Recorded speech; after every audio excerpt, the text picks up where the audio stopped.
Le drame des migrants. L'ambassadeur de Belgique en France a subi les foudres de Bernard Cazeneuve hier dans le bureau du ministre de l'Intérieur. Mardi soir, des policiers français ont donc interpellé des policiers belges. Ils venaient de ramener des migrants de ce côté-ci de la frontière.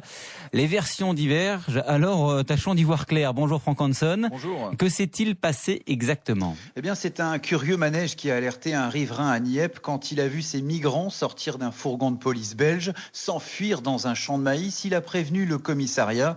Les policiers français interrogent leurs deux collègues flamands pendant plusieurs heures et ils expliquent avoir agi sur ordre de leur hiérarchie, que ce n'était pas leur premier convoi du genre, mais pour leur cadre à Ypres.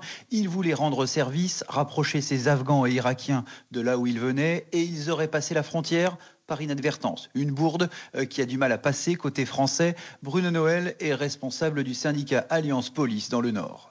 C'est plutôt surprenant, Il va falloir qu'on ait des explications. Aujourd'hui, tout le monde fait des efforts pour gérer au mieux cette situation extrêmement compliquée. Vu l'ampleur de la problématique migratoire, si on s'amuse à se faire des coups bas comme celui-ci, ça va devenir ingérable. Il faut qu'on respecte les bons principes qui existent depuis toujours entre la France et la Belgique.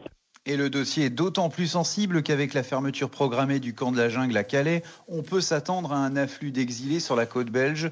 Quant aux 13 migrants relâchés par les policiers flamands qui voulaient rejoindre l'Angleterre, ils ont été pris en charge à Lille, les mineurs en foyer, les autres en retenue administrative. Franck Hanson à Lille pour RTL et les policiers belges qui affirment avoir agi dans leur bon droit annoncent une grève pour protester contre cet incident.